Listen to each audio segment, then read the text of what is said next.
Obviously, credit to Ohio State for making a heck of a comeback.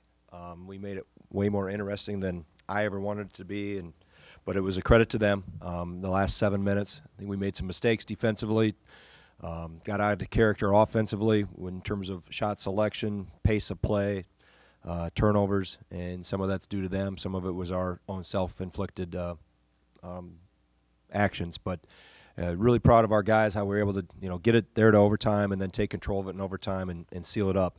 I mean, for this group to do what they've done this year, given the predictions and prognostications, to finish 14-6 and fourth and get the double bye is a heck of an accomplishment for our guys. I know we wanted to win the regular season, but once that got out of reach, the next goal was let's finish as high as we can. So, it's never easy in this league.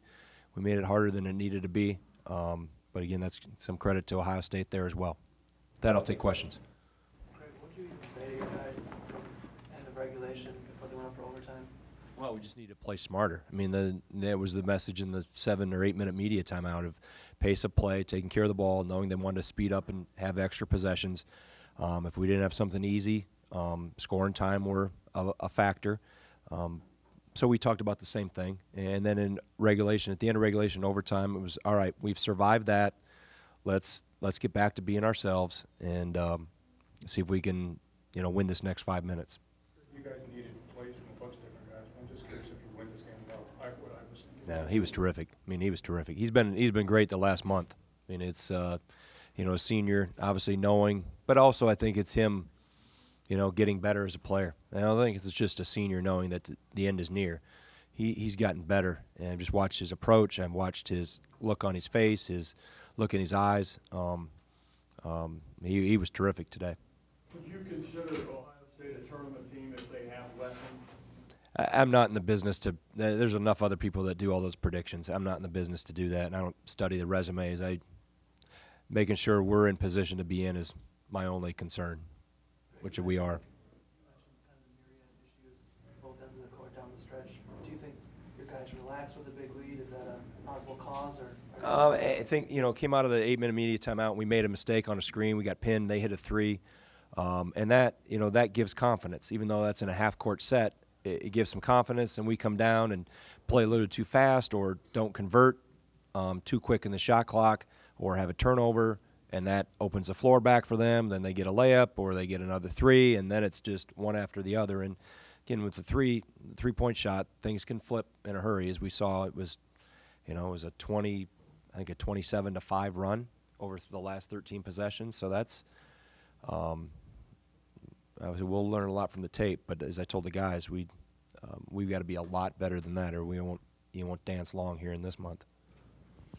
You've done this a while. Have you ever lost a kid, mid or late in the season? And how does that work? How do you keep things together at that point? It's hard. Yeah, we've had guys with injuries.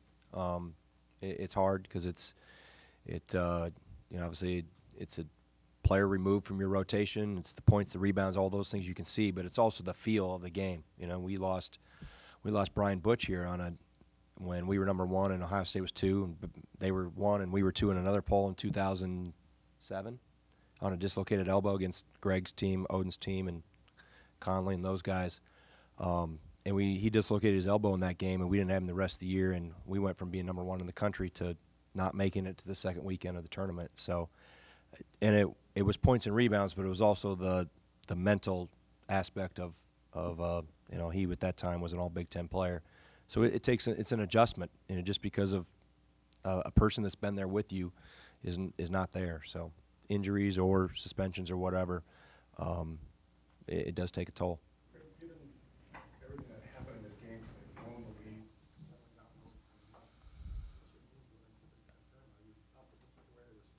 Yeah, we'll be fine. I think this is a great lesson for us.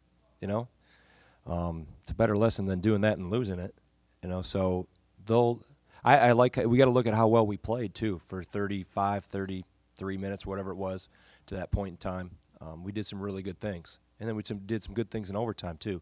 So we'll look at what caused. There's always a cause and effect of what we didn't do well, and some of it was them making plays too. I don't want to say it was all our undoing. It was they took advantage of opportunities. but we were able to respond there in the last 5 minutes of overtime. Some edge offensive struggles even today. At times you did. But was that first stretch in the second half, I think there was 7 possessions, 18 points, inside and outside? Was that? Yeah, the ball moved. We got it flowing and moving, and it always helps when you make shots. I mean, it always makes any offense look better when the ball goes in.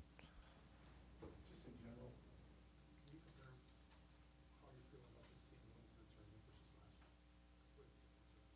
Oh yeah, I mean there's the next goal is the Big Ten tournament championship, and we'll get ready for this week for that. But there's going to be something else after that too. Last year we had to win that thing in order to have postseason play. So just the growth this group has done, like I said, from last year, I couldn't be more proud of a group of guys of what they've overcome. And like I said, all the predictions and preseason things, didn't think a lot of this group or of us, and this group has answered a lot of critics. Was that good of a comment that made your battery fall out of your camera? Or? Okay. Anything else for Coach? All good? All right, thanks.